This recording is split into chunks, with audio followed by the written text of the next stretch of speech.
Hola, buenas tardes. Bienvenidos sean una vez más a su programa Simichat, el cual estamos transmitiendo desde la Ciudad de México en vivo, desde pues la comodidad de nuestros hogares. Les agradezco mucho que se conecten, ya saben, compartan nuestros programas, que llegue la información a la mayor gente posible. Y bueno, yo soy Verónica, soy psicóloga del CENDE, Centro Nacional de Diagnóstico, y bueno, ya saben, cualquier duda o situación pueden marcarnos, estamos disponibles las 24 horas en el 800-911-6666 en la opción número 3. El servicio es totalmente gratuito y bueno, cualquier duda o situación ahorita nos pueden también escribir en los comentarios.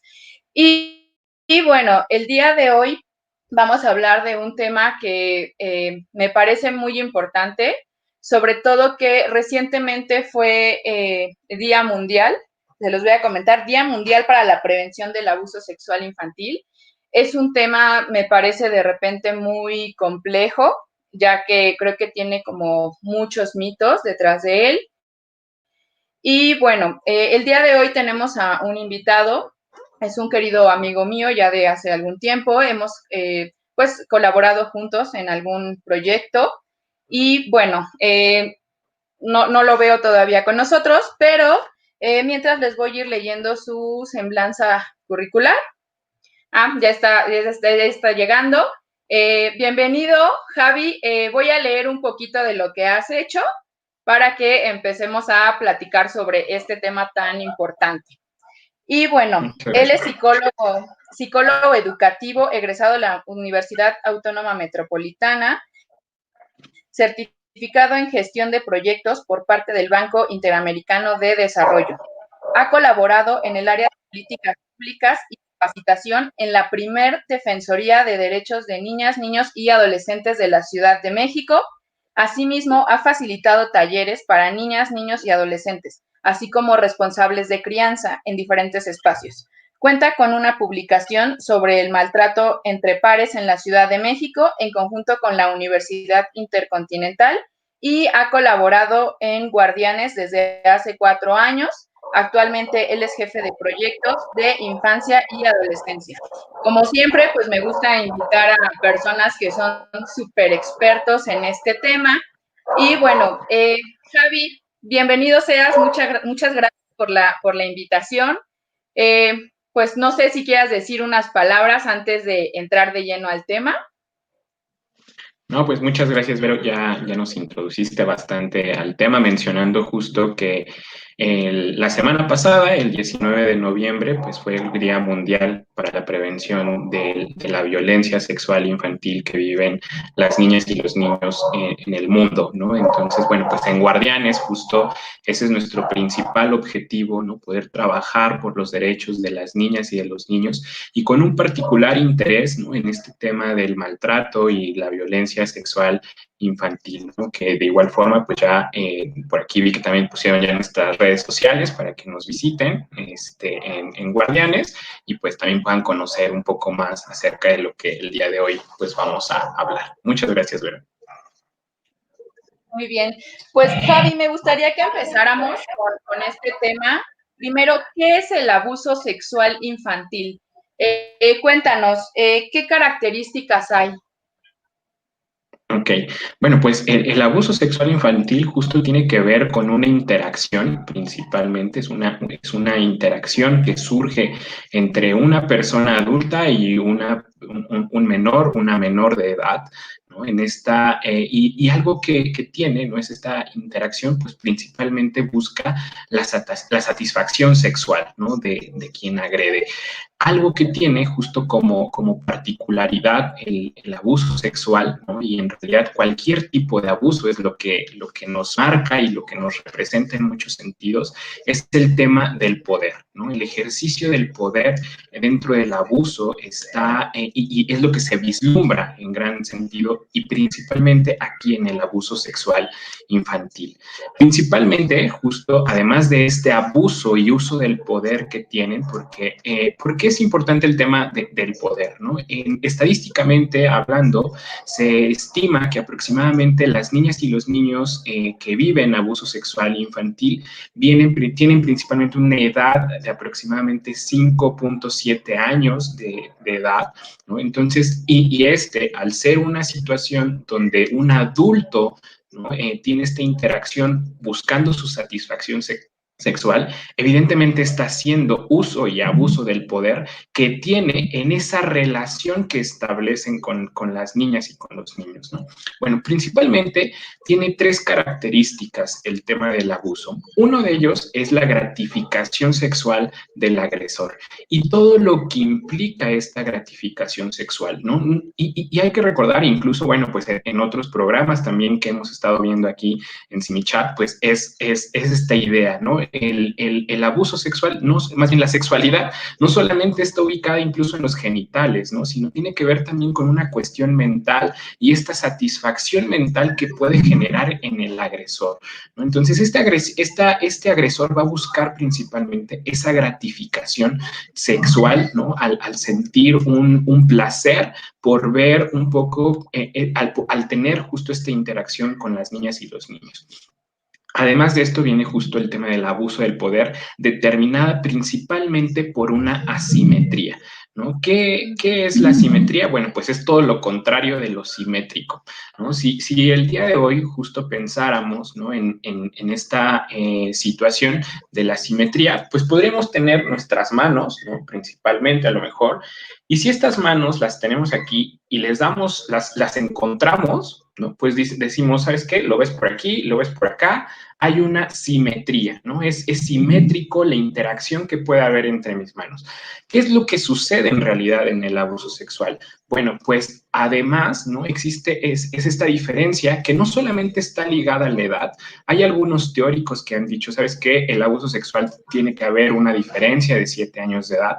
Nosotros en Guardianes también hablamos de estas asimetrías que no solamente tienen que ver con la edad, sino con el desarrollo, con el desarrollo que han vivido, las experiencias que tengan en cuanto a la sexualidad, la misma edad posiblemente, ¿no? Y también incluso hasta el tamaño del cuerpo y el desarrollo del cuerpo, ¿no? Entonces, si los encontramos nuevamente y pensáramos que estas son dos personas que están por aquí en una interacción, y a lo mejor no ha desarrollado completamente su concepto de sexualidad, a lo mejor sí tiene la misma edad, por ejemplo, pero tiene otro tipo de experiencias o incluso ha estado expuesto a algún tipo de abuso, ¿no? Entonces, ¿qué es lo que sucede? Cuando nuevamente volvemos a encontrar las manos, vamos a encontrar que a lo mejor por este lado hay un ejercicio de poder. ¿Por qué? Porque se alcanza a sobreponer en las características de la otra persona. Es ahí donde principalmente encontramos esta asimetría, ¿no? Y que es justo la que permite ese abuso del poder. ¿Por qué? Porque evidentemente el niño o la niña ha depositado la confianza en este adulto. Además de eso, hay una incomprensión por parte de la niña o el niño que vive abuso sexual. Nuevamente, si rescatamos este dato de que son 5.7 años, evidentemente las niñas y los niños a esa edad no tienen una concepción de este acto sexual y por qué el otro adulto busca esta gratificación sexual. No hay una comprensión meramente de esta dinámica, de esta relación de esta interacción, ¿no? Más que una relación, una interacción que se está estableciendo entre el adulto y la niña o el niño. Claro, entonces habría como una cuestión totalmente de vulnerabilidad, ¿no? Hacia la otra persona. Independientemente, como decías, de la cuestión de los años, hay una vulnerabilidad en algún sentido, como decías, desarrollo, la concepción, como que toda esa parte es como algo que podría generar, ¿no? Este abuso. Y bueno, me gustaría también saber aquí, ¿hay diferentes tipos de abuso sexual o solamente se da uno o cómo es esta dinámica? Sí, claro. Antes me gustaría retomar un poco, ¿no? Porque de hecho vamos a encaminar un poco hacia allá esta plática. que en realidad el abuso sexual siempre hay que situarlo en que no es responsabilidad del niño o de la niña, ¿no? Evidentemente, como adultos, vivimos en un mundo, más bien, como las niñas y los niños viven en un mundo adultocéntrico en muchos sentidos, ¿no? Entonces, el ser niña o ser niño por sí sola, por sí mismo, no los hace vulnerables, ¿no? Es más bien el contexto el que se encarga de vulnerar, ¿no? la situación, y a partir de eso es donde el agresor se vale para poder agredir sexualmente hacia a una niña o un niño. Y en ese mismo sentido, ¿no? Justo las agresiones sexuales no solamente tienen que ver, o la violencia sexual no tiene solamente que ver con el contacto físico, ¿no? Que ya nosotros incluso muchas veces ese contacto físico a veces acaba siendo ya la cúspide del abuso, ¿no? Donde sí es el más cotidiano que nosotros conocemos como la penetración, ¿no?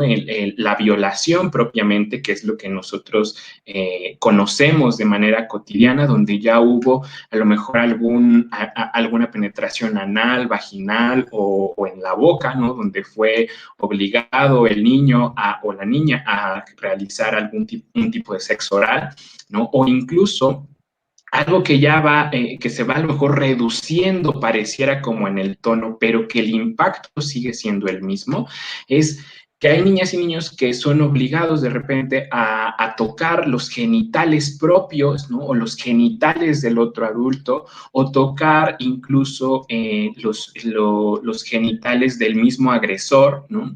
Y que a lo mejor aquí nuevamente nosotros podríamos estar diciendo, no, pues a ver, si el agresor no le está diciendo que toque los genitales de sí mismo, sino le está diciendo que toque los del otro, ¿qué está sucediendo ahí? ¿No? Dices, pues a lo mejor ahí el agresor no tiene ninguna responsabilidad, pero sí hay una responsabilidad. ¿Por qué? Porque el agresor, al ver esa dinámica, hay una satisfacción, ¿no? Hay una gratificación de estar viendo esa dinámica. Y hay que recordar que justo esas son de la parte de las características. Evidentemente también existe la eyaculación directamente, ¿no? En las niñas y en los niños, que aunque no haya ningún tocamiento previo, pero sí hay esta eyaculación en el cuerpo de la niña o del niño, también es un tipo de abuso sexual con contacto físico, ¿no?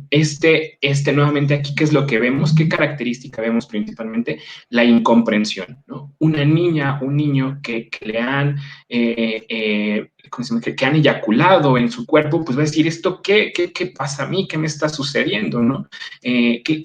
¿Cuál es el entendimiento de esto? Y que incluso pues yo muchas veces digo, ¿no? Si esto sucede a las mujeres adultas, en muchos sentidos, que viven este tema, ¿no? Y genera una incomprensión total donde dicen, bueno, ¿este tipo qué le pasa? ¿No? ¿Qué sucede? Bueno, pues ese es un tipo de abuso sexual con contacto. Ahora, sí, sin contacto físico, también estos, aquellos donde les decimos que expongan las imágenes, donde expongan sus genitales o que vean los genitales de otra persona o que estén obligados a presenciar algún tipo de pornografía o incluso presenciar la interacción o algunas relaciones sexuales entre otras personas donde son obligados, ¿no? Y ahí nuevamente en este tipo de abuso lo que vemos es la incomprensión de las niñas y los niños y además la gratificación de que el adulto esté presenciando, o más bien de ver que el niño está presenciando esas imágenes.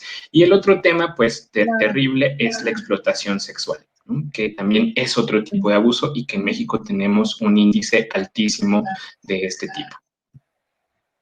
Claro, y me parece como bien importante identificar estos tipos de abuso porque lo que resulta, y me he encontrado en muchas ocasiones, es que solamente lo asociamos cuando hay un tocamiento y ni siquiera solo el tocamiento, ¿no?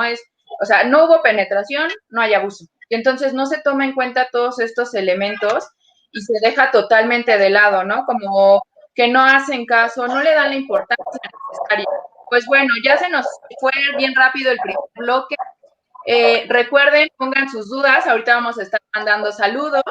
Cualquier también tema que ustedes quieran platicar, ya saben, estamos en el 800-911-6666, en la opción número 3. Estamos las 24 horas y vamos a un corte y regresamos en un momento más.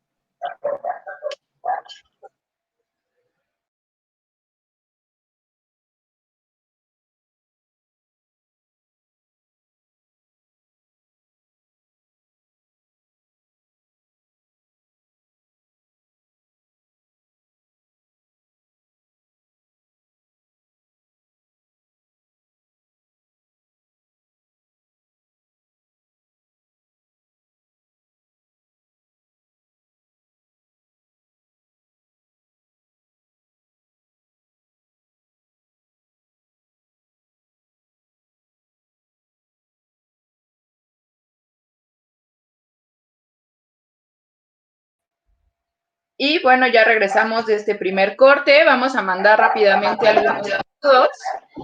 Saludos para Maverick Arturo R. Sánchez, Laura Llanes, que nos ve desde Campeche, a Vero Correa, un saludo, Valentina Morales Díaz, igual desde Cozumel, México, a Roxy Bombón Agridulce, hola, Javier Núñez, que bueno, hay aquí algunas dudas que al final vamos a estar respondiendo algunas, Raúl Martínez, Lucy Soto, y bueno, ahorita vamos a continuar con estas preguntas y me gustaría como continuar en el tema para que pudiéramos como abarcar, ¿no? Todo lo que me parece súper, súper importante empezar a visibilizar. Y aquí me gustaría, Javi, que nos platicaras de la dinámica, cómo se da esta dinámica del abuso sexual, porque de repente creo que también es algo que las personas no, ni siquiera toman en cuenta, ¿no? Es como, bueno, está ahí el adulto, lo cuida, no pasa nada, y entonces más bien, ¿nos puedes platicar un poquito más sobre esto, Javi? Sí, gracias, Vero. Sí, pues la dinámica que se llega a dar en el abuso sexual, muchas veces nosotros pensamos, ¿no? Y dentro de este imaginario que igual como lo veíamos en la pregunta anterior, este imaginario donde creemos que el abuso sexual solamente surge con esta violencia física, ¿no? Donde alguien es amenazado, es amedrentado y ocurre esta situación de la violación. En realidad, en el abuso sexual infantil hay una interacción un poco más sigilosa, ¿no? Una interacción más preocupante, incluso porque eso es lo que la hace más meticulosa en poderla comprender. Estadísticamente, tenemos una gran cifra negra, ¿no? Donde no tenemos información concreta acerca del abuso sexual infantil que se vive en México. Y esto se debe en gran parte a que se estima que aproximadamente entre el 60 y el 80% de los casos de abuso sexual infantil suceden en una esfera cercana a la que pertenece el niño o la niña, ¿no? Entonces, ahí ya que hemos puesto en ese contexto, ¿no? De que sucede en una esfera cercana y que también hay muchas mamás y papás que sí no se dan cuenta de esta situación, ¿no? Y que incluso empieza a ser una dinámica muy cotidiana porque también esta otra estadística que es muy alarmante, que es el abuso sexual, principalmente viene del padre, ¿no? El 27% de los casos de abuso sexual son llevados a cabo por el padre de la niña o del niño. Y aquí, ¿no? Algo que surge en esta dinámica es principalmente el tema de la atracción, ¿no? Aunque no hay un perfil propiamente de las niñas, perdón, un perfil del agresor, ¿no? Un perfil del agresor no existe propiamente. Lo que sí se ha encontrado, ¿no? De repente es que el agresor es una persona muy carismática, ¿no? Es una persona que puede llamar la atención, es una persona que genera esta alegría, como que genera esta inquietud, a lo mejor por pensarlo de alguna forma, de quererse acercar, ¿no? Es una persona carismática en la cual tú dices, puedo confiar en esta persona, ¿no? Incluso la familia a lo mejor lo deja entrar justo en el círculo familiar, empiezan a tener interacción o incluso de repente empieza a llevar a las niñas, a los niños al parque, o se quedan a dormir durante la noche y empieza a surgir esta interacción, ¿no? Esta interacción donde ya es más cercana, donde las niñas y los niños empiezan a convivir con este adulto, ¿no? Y en esta interacción que empiezan a convivir es donde se empieza a gestar también la relación.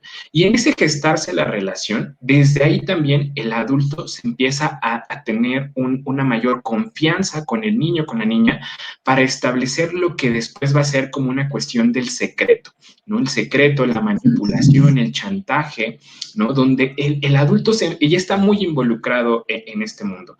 Hasta que sucede el tema del abuso sexual, ¿no? Que este abuso sexual de igual manera puede empezar por algún tocamiento, ¿no? Por alguna situación que pareciera que es menor, pero ya sucede, ¿no? Sucede este abuso sexual. Evidentemente, lo que ayuda también a mantener este abuso y esta cotidianidad es lo que el niño pudo haber también generado en la interacción con este adulto, ¿no? A través del castigo, del chantaje, de la manipulación, y que de hecho, ¿no? Esto es uno de los temas importantes que toca el abuso sexual, porque hay muchas niñas y niños, ¿no? que evidentemente también cuando se vuelven adultos hay un sentimiento de culpa, ¿no? Hay un sentimiento de culpa porque a veces dicen, es que yo lo permití, es que yo dejé que esto sucediera, es que yo sentí rico en mi cuerpo, ¿no? Entonces yo fui el culpable porque lo siguió permitiendo. Evidentemente el cuerpo es un cuerpo erógeno que siente placer al ser tocado, ¿no? Entonces no va a distinguir a lo mejor si esto está bien o esto está mal propiamente, simplemente va a sentir el cuerpo de la niña o el niño. Y es lo mismo que muchas veces también hace que se siga manteniendo esta interacción o que incluso no lleguen a ser un tema de las denuncias. Y evidentemente también esta misma culpa no permite el proceso de recuperación, ¿no? ¿Por qué? Porque el niño se ve como alguien culpable, ¿no? De la dinámica y dice, pues sí, yo soy responsable de esto que sucedió, no puedo reparar, no puedo hacer algo para solucionarlo. Bueno, una vez que haya sucedido el evento, o sea, ya tuvimos la atracción, ya tuvimos la interacción, ya sucedió el acto de abuso sexual. Luego viene algo que pues nosotros esperaríamos en primera que nunca sucediera el tema del abuso sexual, pero ya una vez que sucede, algo que esperaríamos es que se haya la oportunidad de revelar el secreto, ¿no? De decir, ¿sabes qué? Mamá, papá, un adulto, maestra, maestro, a cualquier adulto en el que haya confiado la niña, he vivido esta situación. La revelación es evidentemente lo que ayuda en cierta medida a veces a romper esta dinámica o este ciclo. Sin embargo, algunos autores mencionan también el tema del retraimiento, ¿no? Muchas niñas y niños ante un contexto que ven de inseguridad, donde no se les va a brindar protección o incluso de amenazas, ¿no? Donde a veces pueden llegar a decir, bueno, es que sabes qué, pues vas a perder a tu mamá, ya no vas a volver a ver a tu papá, o tu mamá se va a poner muy mal, tu papá se va a poner muy triste, va a perder el trabajo. Entonces el niño, la niña empieza a cargar con estas expectativas y dice, ¿sabes qué? No es cierto. No es cierto, yo no lo dije, nunca sucedió, fue mentira, ¿no?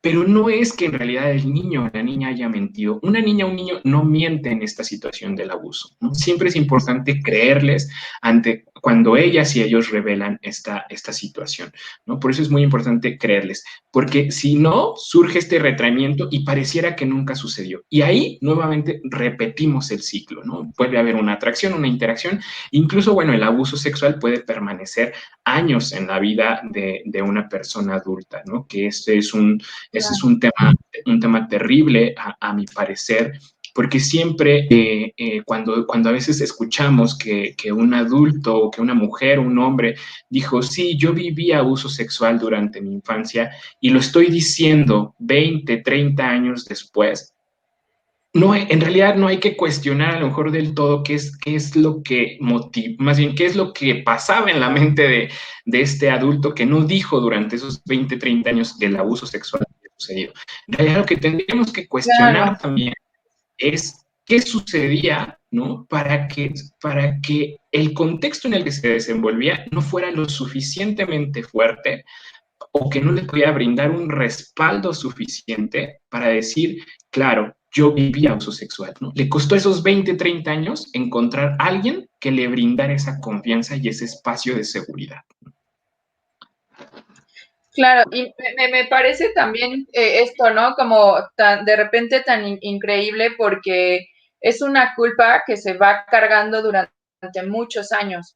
A mí me ha tocado muchísimas veces en la línea precisamente con adultos, ¿no? Que es que, o sea, empiezan como una situación de ansiedad, de depresión, conforme voy preguntando un poco más, pues resulta que hay una situación previa de abuso y que además pues efectivamente se dio durante muchos años, ¿no? Y entonces traen una carga horrible de culpa y de repente pues yo sé que a veces aunque no yo les diga, bueno, tú no eres culpable y les explique un poco, pues yo sé que eso no les va a quitar en ese momento la culpa, ¿no? Es una cuestión que de repente habrá que trabajar mucho, sobre todo también en esta parte del es que yo no hice nada, ¿no? Es que yo solamente pues me quedaba quieto. Híjole, pues resulta que a veces hasta pareciera ser que no hacer nada es hacer algo, porque ahí estaba valorando algo seguramente, que era pues al menos su integridad física, ¿no? Que era algo que pues quién sabe dónde, pero obtuvo ese recurso de no ponerse más en riesgo.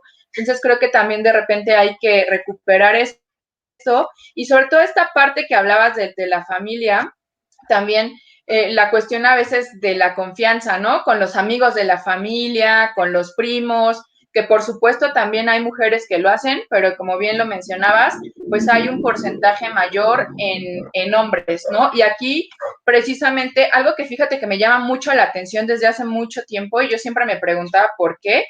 De repente una mujer que ha vivido abuso sexual, ¿no? Resulta que sus hijas o sus hijos de repente también lo van viviendo, ¿no? Y es como un patrón que se va ahí repitiendo. ¿Qué nos podrías comentar de esto, Javi? Sí, claro. En realidad, eso que tú acabas de mencionar es el gran tema que seguimos teniendo dentro de nuestra cultura y que mantiene en muchos sentidos esta dinámica transgeneracional, ¿no? El secreto familiar, a veces, ¿no? Que en realidad algo que pone el dedo en la llaga, el descubrimiento de un abuso sexual en la familia, muchas veces lo que hace es descubrir toda una historia familiar de abusos, ¿no? Donde vivió abuso sexual o está viviendo abuso sexual la nieta, pero también vivió abuso sexual la mamá, también vivió abuso sexual la abuela, ¿no? Las primas pueden ser quienes estén también viviendo abuso sexual, ¿no? Entonces, nos da toda una historia generacional, muchas veces, de este abuso sexual, ¿no? Que en realidad se conserva en muchos sentidos, porque más bien lo que conserva en muchos sentidos esta dinámica del abuso sexual es el secreto, ¿no? Y este secreto que de alguna manera se tiene que mantener porque lamentablemente eso ha estructurado a la persona, ¿no? Lamentablemente eso le ha dado un lugar, un espacio, le ha construido y le ha conformado su personalidad, ¿no? Entonces, evidentemente, los espacios terapéuticos por eso nos cuestan tanto trabajo a veces, ¿no? Porque cuando cuestionan esa parte de nuestra vida, sentimos que nos desarticulan, que nos mueven todo, ¿no? Y que perdemos parte incluso de nosotros. Ahora, con una situación tan complicada como el abuso sexual, que su impacto no solamente es en el momento inmediato, sino es las consecuencias son básicamente permanentes en muchos sentidos durante la vida. Si no son trabajadas, si no son tratadas, ¿no? Estas consecuencias quedan ahí de por vida. Entonces, en esas historias familiares, e incluso muchas veces se vuelve todo el tema de la autorización, ¿no? Muchas familias dicen, ¿sabes qué? No denuncies, ¿no? Porque si tú denuncias, ¿cómo vas a denunciar a tu primo? ¿Cómo vas a denunciar al tío? ¿Cómo vas a denunciar? Si tú denuncias, la familia se va a desquebrajar, la familia se va a romper. No lo tienes que hacer. No, no lo hagas porque esto se va a volver sumamente terrible, se va a volver sumamente complicado. Entonces la familia dice, claro, no lo voy a hacer. O incluso a lo mejor cuando viene de un vecino el abuso sexual, también a veces sucede eso, ¿no? No lo voy a confesar porque ¿qué va a decir la gente? ¿Qué va a decir que mi hija o que mi hijo vivió abuso sexual? Que ya se les echó a perder la vida, ¿no? A veces hay estos imaginarios en la gente, ¿no? Hay estos imaginarios en las personas que ayudan, ¿no? A mantener todos estos secretos, todas estas historias familiares. Por eso es que el papel del testigo en esta dinámica es sumamente importante. El testigo o la testigo es la única persona o gran parte de las personas que pueden ayudar a romper esta dinámica, ¿no? La prevención Claro. del abuso sexual infantil es una tarea de todas y de todos.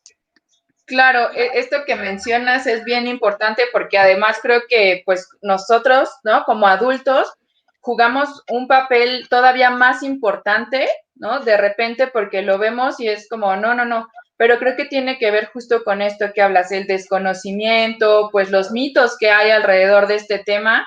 Y pues bueno, sumamente interesante. Nos preguntaban por ahí cómo podían contactar a los psicólogos del CENDE. Estamos en el 800-911-6666 en la opción número 3. Y bueno, otra vez ya se nos fue rápido el tiempo. Regresamos en un momentito más.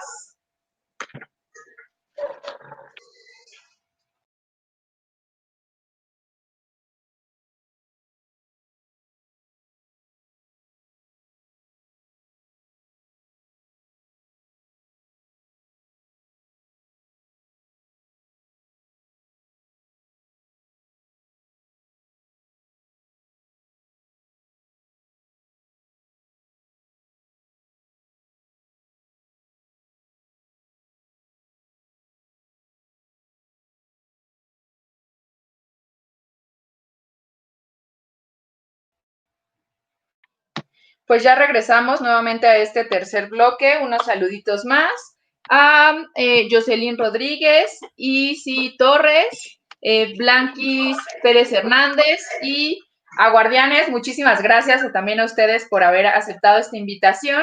Y bueno, vámonos un poquito rápido para alcanzar a hablar de todo esto que de verdad siempre que lo escucho me parece tan increíble que esto esté pasando. Pero bueno, vamos a platicar un poquito sobre qué indicadores podemos ver en un niño o niña o inclusive adolescente que esté pasando una situación de abuso sexual. Claro, sí, en realidad, bueno, estos indicadores son, como vienen de un ejercicio del poder, ¿no? Un ejercicio del poder en realidad tiene su impacto principalmente siempre dentro del cuerpo, ¿no? Incluso, bueno, los teóricos y los filósofos han hablado del ejercicio del poder y cómo esto impacta directamente en el cuerpo, en las construcciones ideológicas, ¿no? Porque estas ideologías que hemos ido adoptando durante el tiempo, pues también es un ejercicio del poder, por llamarlo de alguna manera. Y eso es lo que nos ha dicho cómo debemos de vestirnos, cómo debemos de comportarnos, cuál es la forma que deberíamos de tener en nuestro cuerpo, ¿no? Entonces, el cuerpo es lo primero que se impacta en el uso del poder. Ahora, en el abuso del poder, ¿no? En esta situación de violencia sexual infantil, el cuerpo también es evidentemente lo primero que se va a impactar. Y es ahí donde nosotros como adultos tendríamos que estar poniendo principal atención.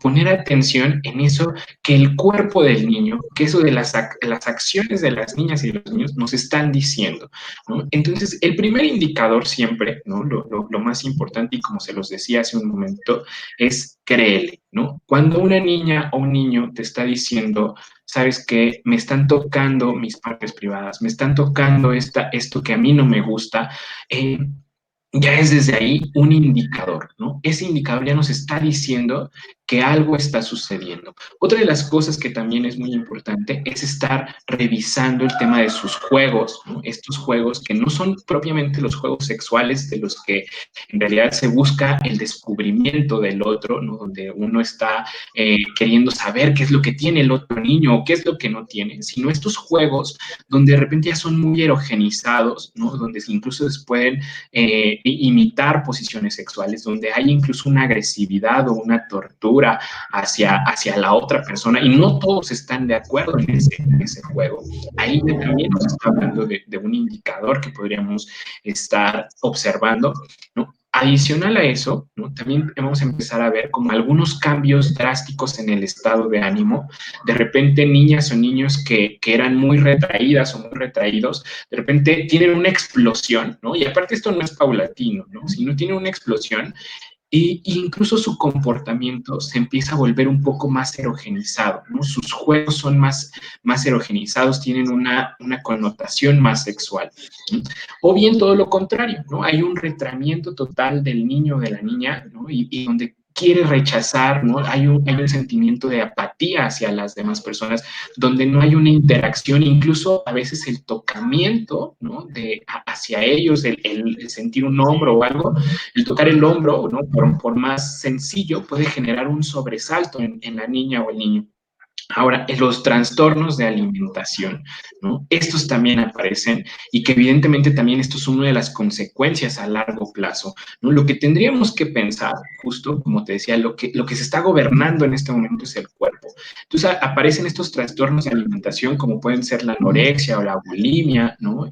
Donde, o bien todo lo contrario, ¿no? También la obesidad, donde hay muchas personas que han vivido el abuso sexual, es como si quisieran disociarse, ¿no? Desagregarse, separarse de ese cuerpo, ¿no? De ese cuerpo que ha sido tocado. Y entonces, de alguna manera es, yo quiero volver mi cuerpo desagradable para la otra persona.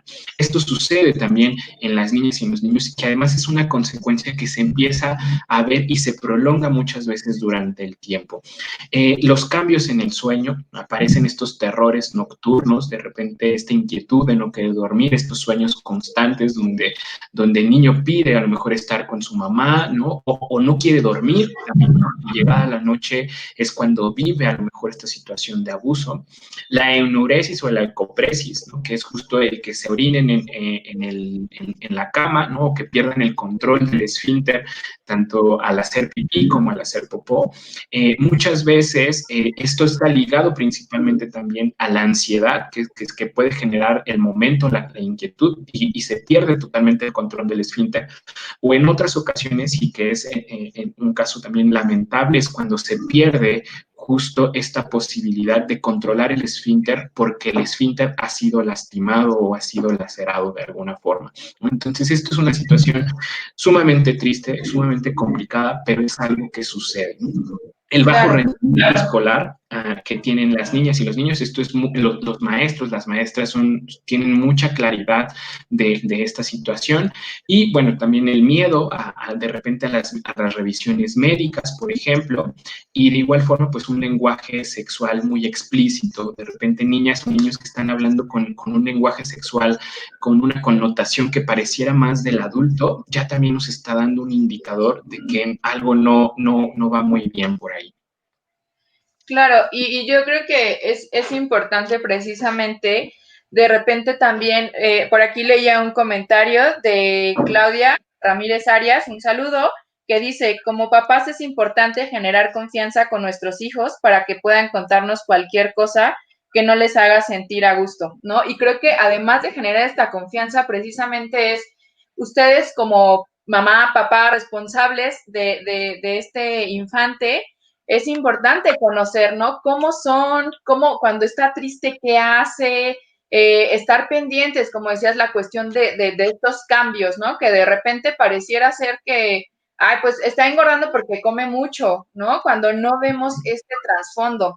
Y bueno, me gustaría que empezáramos como a hablar un poquito, ¿cuáles son las consecuencias principales después de un abuso? Okay. Pues mira, en realidad las consecuencias, digo, sí, ya son suficientes también las que tenemos con el tema de los síntomas, ¿no? O sea, esas Sí. consecuencias que vemos de manera inmediata son cosas que están impactando en las niñas y en los niños. Ahora, cerebralmente también hay una situación sumamente importante. Las niñas y los niños que viven un tema de maltrato, un tema de violencia y que están expuestos de manera constante a esta violencia, generan menores conexiones neuronales, ¿no? ¿Esto qué quiere decir? Que sus conexiones neuronales no tienen suficientes más bien para empezar a responder a las adversidades que tenga la vida. Y además de eso, sí hay conexiones, ¿no? Evidentemente todas las personas, aún en una situación de maltrato, generamos estas conexiones, pero la calidad de las mismas no son suficientes, ¿no? La calidad que puede tener una niña o un niño que ha vivido maltrato o abuso sexual en sus conexiones neuronales no es suficiente, y además de esto es que estas conexiones neuronales han trazado un camino, por llamarlo de alguna forma, para poder resolver, para poder enfrentar las problemáticas. Entonces, una vez que han trazado ese camino, el niño o la niña que vive situaciones adversas de manera cotidiana, ese es el mismo camino que va a seguir llevando, ¿no? Un camino de violencia, un camino muy lastimoso, ¿no? De hecho, en Guardianes, justo por eso, en este mes con nuestra campaña, decimos, para que acabe la violencia en las calles, primero tiene que acabar en las casas, ¿no? Entonces, esto es muy importante porque justo la alteración que existe en nuestro cuerpo, hay una alteración de la percepción principalmente. De hecho, Judith Herman, ¿no? Quien ha introducido este concepto del desorden de estrés postraumático complejo, es quien nos habla de estas consecuencias que puede tener el abuso sexual, ¿no? Las alteraciones en nuestros sistemas, alteraciones de cómo percibimos incluso las cosas, ¿no? Estos temas incluso de obesidad o de anorexia, Claro. o incluso de buscar algunas situaciones Perdón, Javi, te voy a interrumpir un poquito. Híjole, es que es bien interesante porque precisamente ver todas estas consecuencias, híjole, es muy, muy, muy fuerte y que además de repente el ver, o sea, no es que no me pueda concentrar solamente porque muchas veces, ¿no? Porque eres burro. No, o sea, hay una historia detrás. Pero bueno, cualquier duda, ya saben, 800-911-6666, opción número 3. Estamos disponibles las 24 horas y bueno, vamos a un corte y regresamos a nuestro último bloque.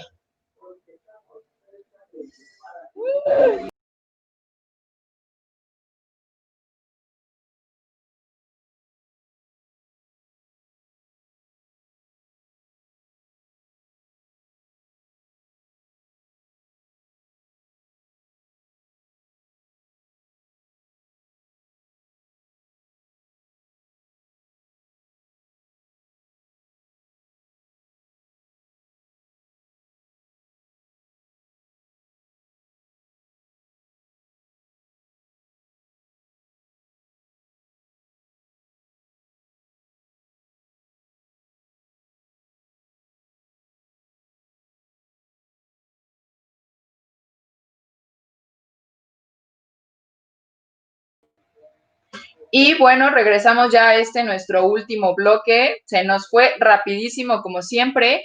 Vamos a enviar unos saluditos más a Miguel Muñoz Reyes.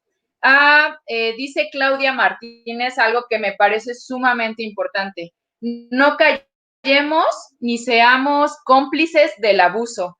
De repente nos asusta, pero hasta inclusive en un aspecto, si lo vemos tal vez legal, podemos ser, ¿no? Como cómplice, el que no habla, y también pues entramos en esa dinámica básicamente. Entonces, siempre hay alguien, es importante, yo quiero que sepan, ¿no? A todas aquellas personas que nos están escuchando, que han vivido una situación, que saben de alguien, siempre hay personas que están dispuestas a ayudar, ¿no? Su mamá, su papá, personas de confianza, sus profesores, hay líneas telefónicas, ¿no? Además de nosotros, hay muchas otras líneas que ahorita también siguen trabajando, porque me parece que, sobre todo en esta época de pandemia, ¿no? Hemos visto que las cifras han aumentado muchísimo. Tengo una amiga que precisamente trabaja en el área de delitos sexuales y me decía, Vero, es que no te imaginas cuántas denuncias y cuántos niños y niñas nos llegan de manera diaria, ¿no? Entonces, Javi, aquí me gustaría, y yo creo que esta es también la parte que me parece bien, bien importante, ¿cómo podemos prevenir? ¿Cómo podemos prevenir estos abusos? Sí, claro. Fíjate, justo retomando también un poco tu idea, ¿no? De que los casos de violencia y de abuso sexual se han incrementado durante esta contingencia. Algunos también han revisado justo el tema y retomando la idea de que el abuso sexual principalmente se vive por alguien cercano a esta esfera familiar. Un niño, una niña que en una cotidianidad, en una normalidad, convivía con otras personas, ¿no? Iba a la escuela, tenía otras actividades. ¿Qué es lo que está sucediendo durante esta contingencia? En realidad, esta contingencia, esta pandemia, maximiza lo que ya habíamos observado desde antes, ¿no? Este abuso sexual siempre ha existido, ¿no? Pero ahora esta pandemia lo hace más visible. Y lo hace más visible, ¿por qué? Porque evidentemente el niño o la niña pasa 24 horas, 7 días de la semana con su agresor, con su agresora, ¿no? Entonces, es como incluso a veces el dicho popular, ¿no? Que durmiendo con el enemigo en casa. Pues sí, justo, ¿no? Las niñas y los niños están viviendo con el enemigo en casa, están interactuando en ese espacio y en ese lugar, ¿no? Por eso es que justo el tema de la prevención es algo importante, ¿no? Y para esto, justo lo más importante es empezar por la formación propia como nosotros, como personas adultas, ¿no? Involucrarnos en el tema, empezar a descubrir más sobre estos temas de cuáles son los indicadores, cuáles son estos síntomas que podemos observar en las niñas, en los niños, y que incluso como lo comentaba hace un momento en este comentario, ¿no? Que nos compartían, ser un adulto sensible, ser un adulto responsable, ser un adulto protector, ¿no? Nosotros en Guardianes decimos ser un guardián protector de las niñas y de los niños que tenga esta sensibilidad, ¿no? Para poder escuchar, para poder atender y para poder proteger a las niñas y los niños.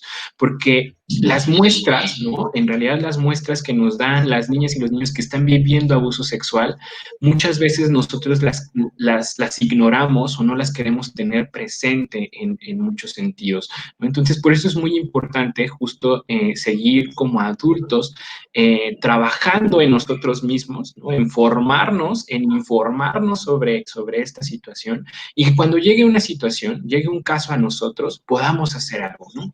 Y además de eso, que generar una crianza positiva, que también esto es sumamente importante, una crianza positiva, yo lo podría traducir un poco a que significa hacer un buen puerto para las niñas y los niños, ¿no? Que cuando la niña se vaya a la escuela o cuando esté haciendo sus actividades, siempre que regrese, sepa que mamá, que papá es un puerto en el cual se les puede brindar confianza, en el cual se puede anclar y puede sentir seguridad, ¿no? Ese es el tema de la crianza positiva, ayudar a estas niñas y niños a que sepan que están llegando a un buen puerto y que con ello, evidentemente, hacemos y contribuimos en el desarrollo de su cerebro y de sus relaciones de las niñas y de los niños.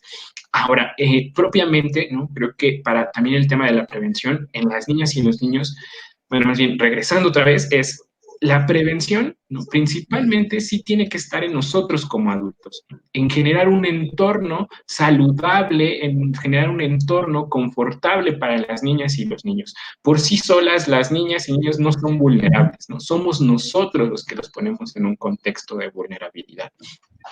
Pero bueno, las herramientas que a lo mejor podemos ayudarles a las niñas y niños a construir es justo educarles, ¿no? Brindarles educación sexual, desde una educación sexual desde lo muy concreto, ¿no? A que identifiquen sus partes privadas, ¿no?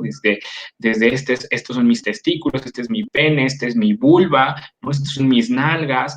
Entonces, y esas son partes privadas que nadie tiene que tocar, ¿no? Ese es algo que se ha dicho durante mucho tiempo, pero aún así, nosotros en Guardianes, a pesar de los años que llevamos, en más de 19 años que llevamos trabajando este tema, pues seguimos encontrando niñas y niños que no saben nombrar sus partes privadas, ¿no? Que hay 1000 nombres para ponerle al pene o a la vulva, ¿no? Y que entonces esta situación lleva a que también hay un gran desconocimiento, ¿no? Incluso apenas recién estamos terminando un estudio que hicimos con adolescentes y al preguntarles qué es sexualidad, ellas y ellos nos dicen, tiene que ver con las relaciones sexuales, ¿no? Entonces, no hay otra esfera, no hay otro panorama, ¿no? Y que también, evidentemente, la sexualidad es un concepto más integral que tendríamos que trabajar, ¿no? Y ese es un parte por el tema de la educación sexual. Me parece que dos ideas clave también es enseñarles a distinguir entre las caricias buenas y las caricias malas, ¿no? Las caricias buenas son aquellas que podemos dar en público, que se les pueden dar a cualquier persona, que no tenemos que escondernos para hacerlas y que además nos hacen sentir bien. Las caricias malas son estas caricias que no se dan en público, que se tienen que dar escondidas y que no se puede dar a cualquier persona, ¿no? Quien nos pide esas caricias malas nos pide incluso a veces exclusividad, ¿no? Y además de eso, no nos hace sentir bien, nos genera una sensación de que algo quedó mal. Y la otra, me parece que también podríamos ver, es los secretos buenos y los secretos malos, ¿no? Estos secretos buenos y estos secretos malos, ¿cómo los podemos distinguir? Bueno, pues un secreto bueno es aquel que tiene fecha de caducidad, que en cualquier momento se va a abrir esta situación y que cuando se descubre este secreto, a la otra persona le va a hacer sentirse bien, ¿no? Y que además solamente hay una persona que no se puede a lo mejor enterar. Y en los secretos malos, ¿no? Estos son estos secretos que nunca tienen fecha de caducidad, que no se lo puedo decir absolutamente a nadie y que además no me hacen sentir bien, ¿no? Estos creo que son conceptos muy prácticos, ¿no? Que creo que los podemos llevar justo a nuestra casa y de igual forma, bueno, también en comercial, ¿no? Les invito a que por ahí vean el libro del cuento de la playera de Filipón, ¿no? Es un libro de gobierno justo dirigido para niñas y niños en un tema de poder identificar y poder prevenir este tema del abuso sexual. Claro. Híjole, se nos fue el tiempo de volada, pero me da gusto que alcanzamos como a abarcar un montón de temas que son fundamentales. Rosa María Morales Hernández nos dice que es importante, ¿no? Llevar a la reflexión todos estos temas. De repente, esto que me parecía muy bueno, esto que decías de distinguir las caricias, los secretos de buenos y malos, porque a veces las personas, y también es algo real, por esta falta de información, no nos acercamos, nos da miedo hablar del tema, ¿no? No se asusten, todos estamos aprendiendo, todos podemos buscar información, entonces los invito a que cualquier duda que tengan, siempre se acerquen con un profesional, que puedan llamar a la línea, ya saben, estamos las 24 horas. Y pues Javi, te agradezco enormemente que hayamos podido platicar de este tema, aparte pues la fecha tan conmemorativa hace una semana. De verdad te agradezco infinitamente que hayas podido estar con nosotros el día de hoy. No, al contrario, Vero, muchas gracias por la invitación, ¿no? Y evidentemente, pues sí, estas fechas son relevantes en muchos sentidos, ¿no? Y son más relevantes porque en teoría nunca tendrían que haber aparecido, ¿no? Nunca tendrían que haber niñas ni niños que vivieran violencia de ningún tipo y en ningún espacio. Entonces, seamos adultos y adultas protectores por la infancia, por la adolescencia y por las juventudes, ¿no? Que cada día son más víctimas de situaciones que los acaban vulnerando sus derechos, ¿no? Entonces, pues Claro. muchas gracias por la invitación y pues con todo gusto visítenos en nuestras páginas, ¿no? En nuestras redes sociales y en nuestra página para que podamos seguir teniendo estas interacciones. Muchas Claro, como gracias. dices, seamos guardianes de estos niños y niñas. Y pues bueno, muchas gracias por habernos acompañado. Ya saben, 800-911-6666, opción número 3. Y pues nos vemos para otro programa después. Un saludo a todos y un abrazo. Espero se encuentren muy bien. Hasta luego.